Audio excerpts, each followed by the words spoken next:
معاشر المسلمين، حق على من أراد الخير لنفسه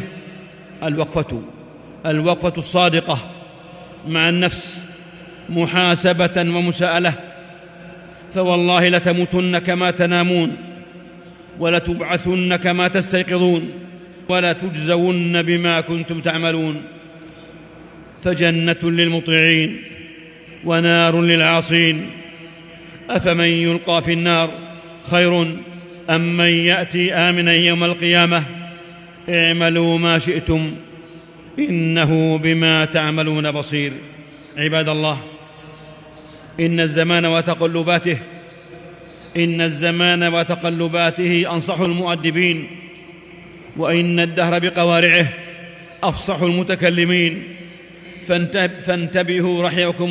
فانتبهوا رحمكم الله بإيقاظه واعتبروا بألفاظه.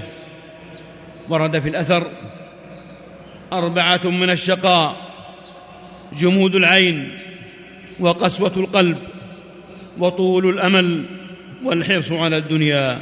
أخرجه البزار. معاشر الأحبة، في الشباب من غره شبابه فنسي فقد الأقران، وغفل عن سرعة المفاجآت، وتعلق بالأماني، وما الأماني إلا أوهام الكسالى وأفكار اللاهين، وما الاعتماد عليها إلا بضائع الحمقى ورؤوس أموال المفاليس، والتمني والتسويف إضاعة للحاضر والمستقبل. أيها الإخوة، وفي أهل العلم من جد في التحصيل ولم يجد في العمل، أعطوا علوما فصرفوها في المكاثرات والمجادلات والعلو على الأقران، يخرق دينه من أجل ترقيع دنياه، لا يتحاشى غيبة ولا يسلم من حسد. وفي أهل الدنيا من صرف أمواله في الشهوات والمحرمات، وأشد هؤلاء من كسب مالا فأدخله النار، وورثه من بعده قوم صالحون عملوا فيه بطاعة الله فأدخلهم الجنة. أيها المسلمون، عجيب حال من يوقن بالموت ثم ينساه، ويتحقق من الضرر ثم يغشاه. يخشى الناس والله أحق أن يخشاه.